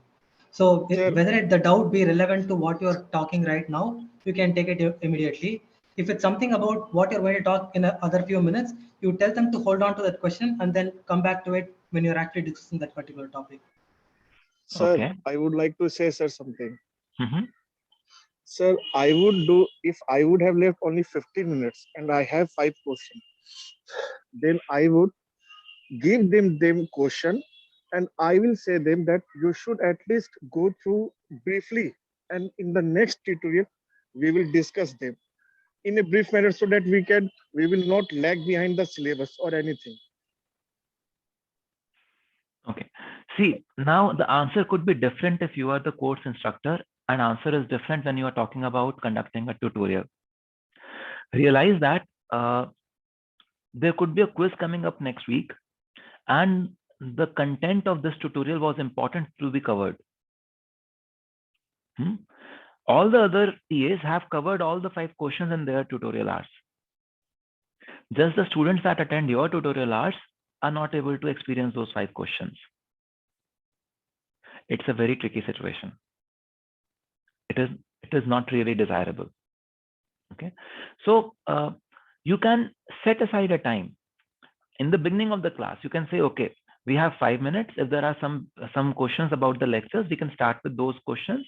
We'll spend just 5 to 10 minutes on that, and then if there are further questions, we can take them up after the tutorial or towards the end of the tutorial.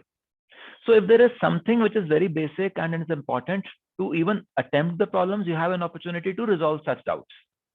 Okay, if there is something which is not as important for today's session but more tangential, you can say, okay, let me take it up after the tutorial. So you will have that opportunity that way. Are you able to see this? Now, if you are the instructor, you have all the luxury. But as a tutorial manager, as a TA for a tutorial, you do not have the luxury to just handle the queries and let the problems be. Are you able to see this?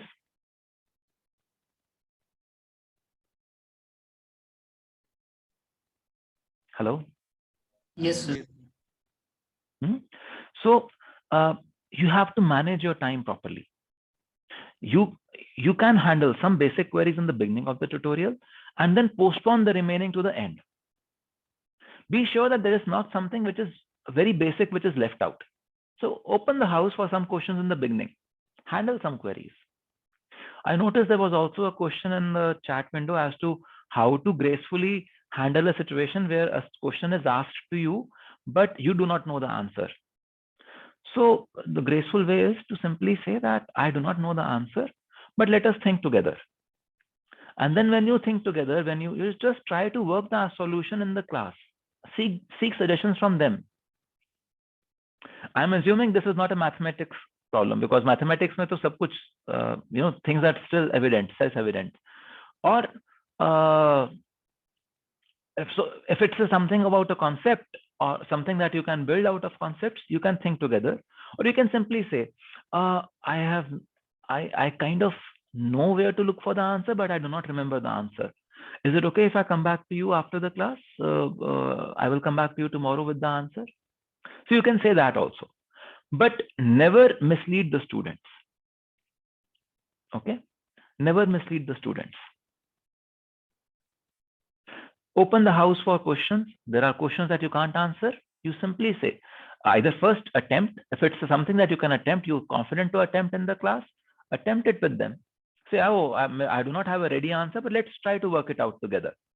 Attempt it and be tentative. And then go back and confirm if the answer was correct or not. Someone was saying something?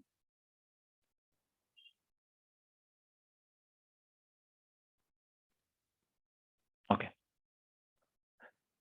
So in terms of labs, if it is software labs, please make sure that students, I don't know, abhi to online hai to sab kuch ho raha hoga, but when it's a physical lab, do not allow any digital medium through which they can cheat. Give very, very clear instructions. Ask students to do their assignments in silence. Only when there are doubts, they should, they should raise their hand and ask you something. Otherwise, can be done largely in silence. And be well acquainted with technologies like FUBAR. Make good rubrics, Again, see, rubrics is something that you cannot avoid. Make good rubrics so that everyone, so that you're fair in your assessment at the end of the session. Okay. In terms of hardware labs, be extremely careful with the equipment. As a TA, it is your responsibility to see that. So it is every student's responsibility to handle their equipment carefully. But as a TA, you are the one who is in charge of the lab at that time. There would be a lab assistant, but you still are responsible towards the lab assistant. That lab assistant can't be everywhere. You are handling the class. You have to tell the students how to handle the equipment properly. The lab assistant will also do that, but you also do that. Okay. Move around in the class so that you know that students are not mishandling or playing around with the equipment. You yourselves should do the experiment at least a week in advance. Despite that, it may happen that you've done the experiment, it's working fine. Despite that, it may happen that on the day of the lab, the experiment doesn't work.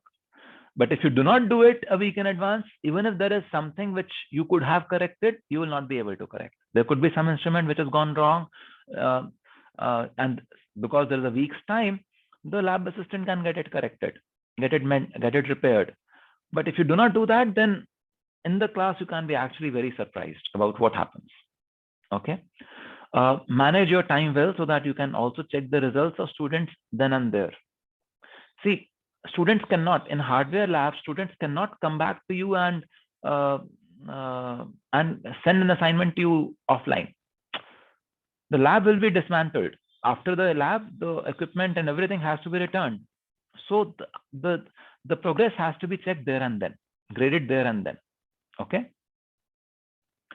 And if it so happens that a student ended up skipping the lab or something like that, and guide them to take the help from lab engineers and do the experiments at another time. They can also join another group's another group's lab time, and they can do it with another TA there. Okay. Also, you would, again, in terms of rubric, you would want to get input from faculty. What happens if they give a different kind of a solution? Can you give them some bonus points if they come up with a different solution, and so on? So get this kind of a rubric discussed with the instructor. And as I said, move around and just see not only that the students are not manhandling the equipment, but also that if they have a problem, they are able to comfortably ask you without getting attention from everyone. Any questions about that? So this labs wala section, I think, is not as valid, but I understand. So any questions here?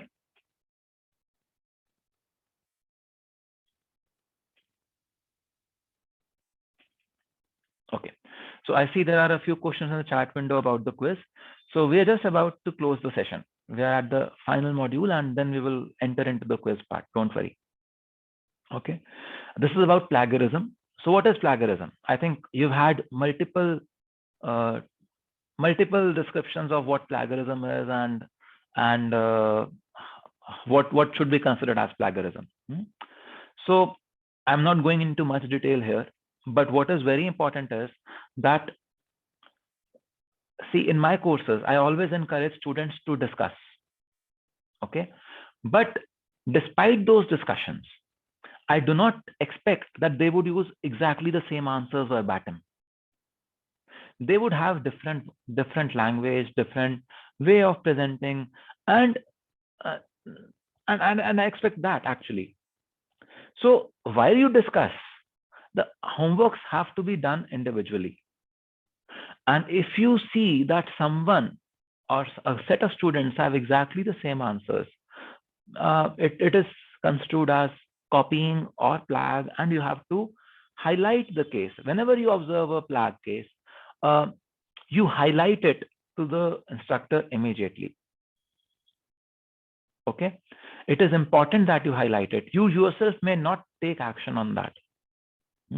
So you can use tools to help you identify plagiarism. Our library has some tools. There are some open source tools on checking plagiarism in essays and in programming tasks. So you can use those tools, and as soon as you notice something, that there is something wrong, you immediately escalate this to the instructor. it is instructor's responsibility. Then he will definitely discuss with you, or he may not discuss with you. It is instructor's responsibility to take it up from there. Your responsibility ends at the reporting part. The instructor may want you to give some additional information as to why you think it is that. He or she may also want you to come to the meeting in which the students are explaining their case, but he may not or she may not, and that's fine. From your side, you have to report every suspected incidence of plagiarism to the instructor. Is that okay?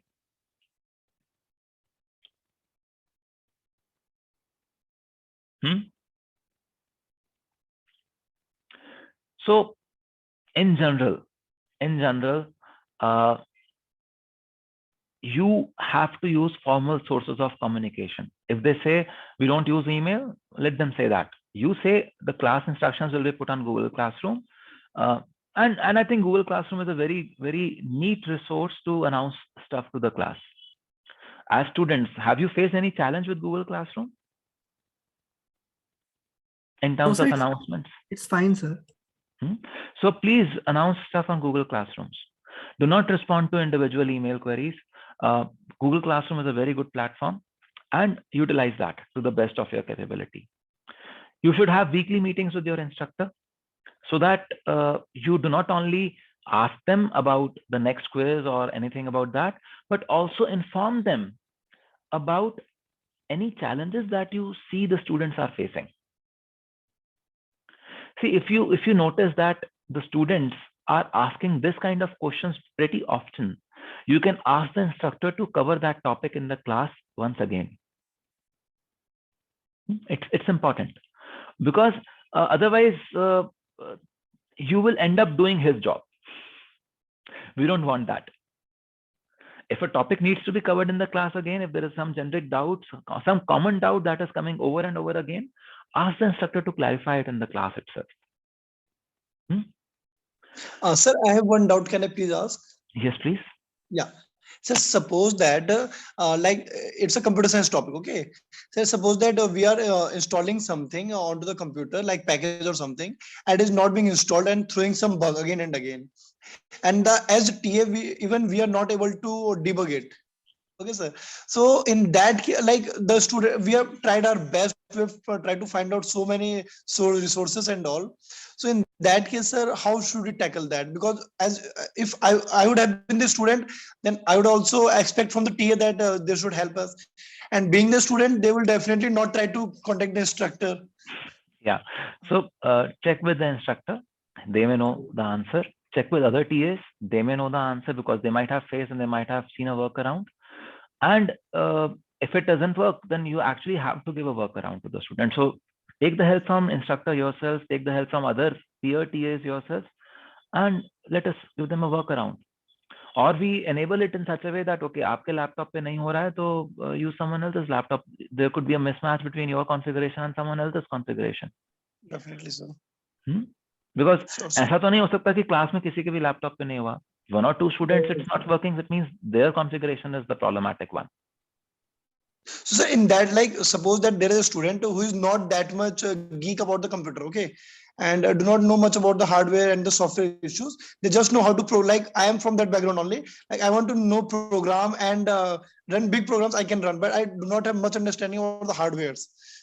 In that case, if a TA is also not from that background and the student is also not from that background, then how would that be tackled? वही मैंने कहा ना, some other TA could be able to help, or the instructor could be able to guide. Right. Or there are also in every department there are also lab lab in charges. For example, for the EC department there is Rahul Gupta. So you can also reach out to them that, okay, this tool is not working fine. We've been trying it, but it's not working fine. Can you help? So they can also help. Sure, sir. So thank you, sir. Okay. So yeah, we're coming to the quiz. Don't worry. So I assume while we were answering those questions, you've gone through this, communication etiquette, that you have to be audible in the class, your writing has to be legible, your language has to be precise, you cannot be ambiguous, and you do not use SMS language when you respond to students and their emails. When you send emails or when you set class streams, Google Class streams, you post something, have meaningful subject lines. Some examples of meaningful subject lines. कि subject पढ़ के ही लोगों को समझ में आ गया कि where to expect to collect the quiz 1, what time and everything is all there. So yeah, coming to the evaluation part, you know that both the students and the instructor evaluate your performance. And good TAs can get a letter of recommendation from the institute, and the TA duty shows up in your transcript. In case of a dishonest conduct by a TA, disciplinary committee would sit. So I don't need to say this, but be careful. There should not be any iota of a doubt on your integrity. As a TA, I have as an instructor, I really trust my TAs to the hilt. They know the question papers even at times a week in advance, and never has it happened that any one of my TAs has given out anything to anyone. So in an attempt to summarize all that we discussed now, we looked at the standard duties of a TA, we looked at the professional conduct, we looked at the importance of domain knowledge and how to develop that.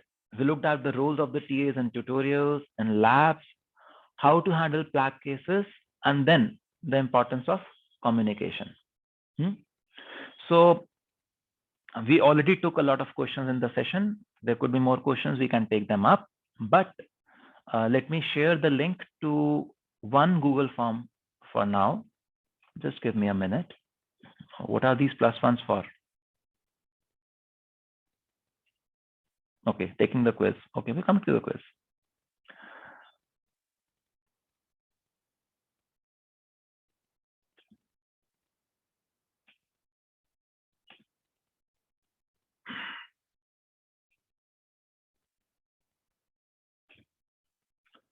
Just give me a moment.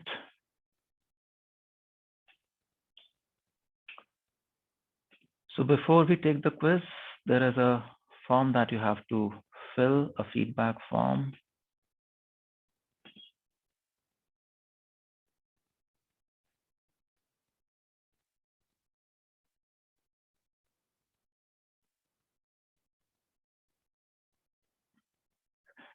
So this is a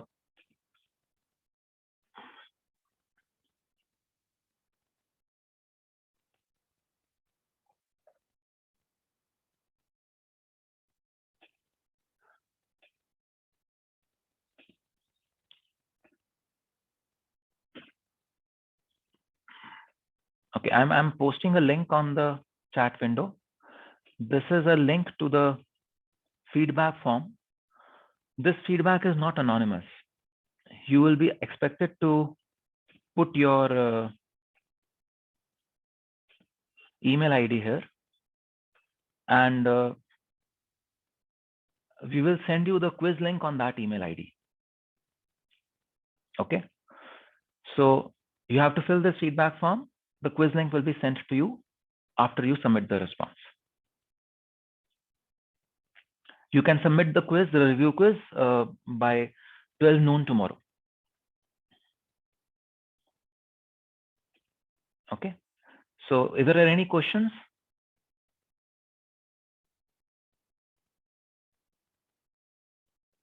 Anything else that you want to discuss, ask? Are you okay? Are you able to open this link? Are you able to see the feedback form there? Yes, sir, it's opening. Yes, sir. Yeah. Okay. Sir, Yes. can I ask one general question? Yes, please. Like I know this will be silly, but I'm just asking. Okay. No question is silly. Don't worry. Like, sir, like suppose that there is one student who is pursuing his PhD.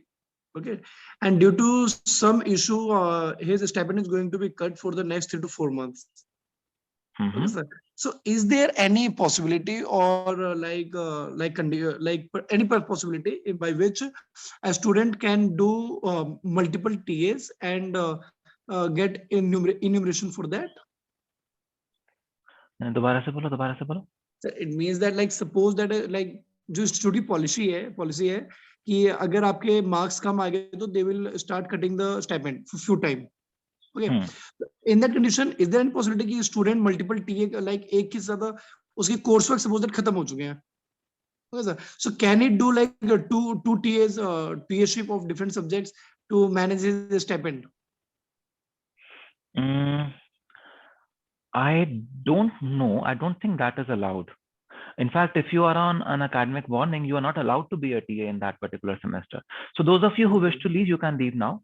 And if you have any questions, please don't hesitate to stay back and ask them. I will be happy to answer those questions. You will get the link to the quiz in your email. We will send the link to all those who responded to this feedback form. Okay. Yes. So I don't think people who are on academic warning are allowed to be TAs. Right. So the TA stipend would not come your way anyways. You can take up other RA positions. You can take up other assignments with the faculty of the institute that could pay you. But I don't think TA duty is allowed to students who are on academic warning. Okay, sir. So the quiz link will be sent to you by 6:30. I'm assuming that all of you would have responded to the feedback by then. So at 6:30, you will get the quiz link in your email. Okay, sure, sir. Thank you so much, sir. All the best. And it was very nice session, sir. Yeah, welcome. Thank you. So anything else? Sir, till what time tomorrow we will be able to submit the quiz? By noon. But it's a very simple quiz. You won't even take more than, I saw people submitted the response to the feedback form within half a minute of the form opening. So it will not take more than a minute or two to respond to the quiz. Don't worry. Hello sir. Yes, Deepsanu. Sir ये session का record sir आपका YouTube channel पे upload होगा sir? Yeah, it will be uploaded on my YouTube channel. Thank you, sir. Okay.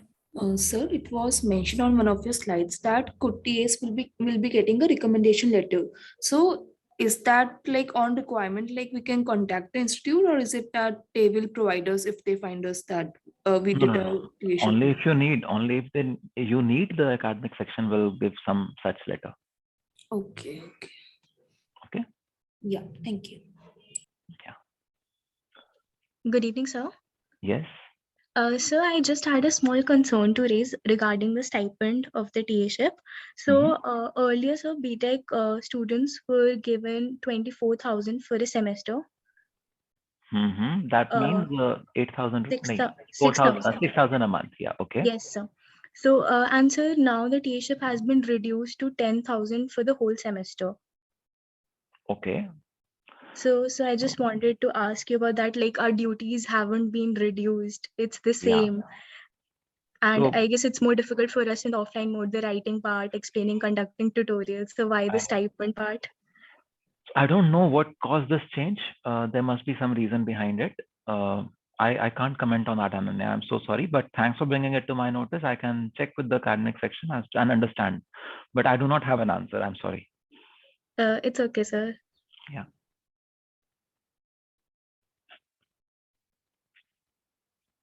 So if there are no further, Gagandeep, you want to ask? Sir, yes, I just completed the feedback form. When will I get the quiz link and all? Yeah, the quiz link will be sent to you by 6:30 p.m. Okay, and we have time till tomorrow noon, right? Yes. Okay, sir. Thank you. Don't cheat yourself, huh?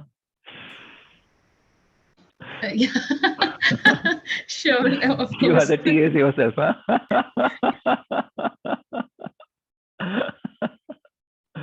Okay. Anything else? Sir, I have a question. So let's say two TAs are taking a tutorial and the other TA gives a wrong answer to some question. So what's a good way to handle it respectfully that that TA also doesn't feel that like you are going against him in front of students or something? So how would you handle it in a other regular setting where you are with your friends?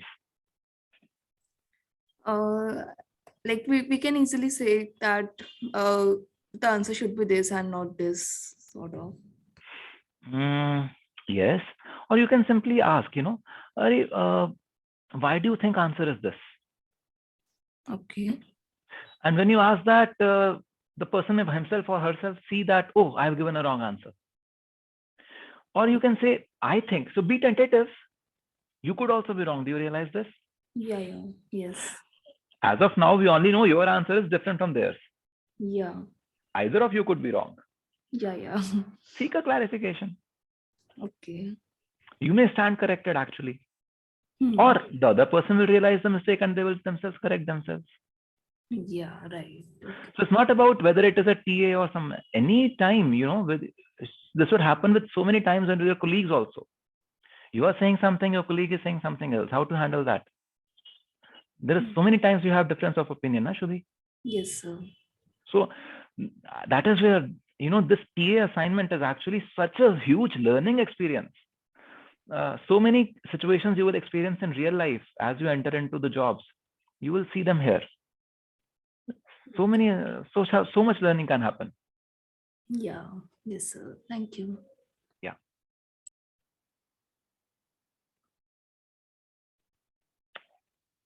Any further questions? Great. If there are no further questions, then we will close the session here.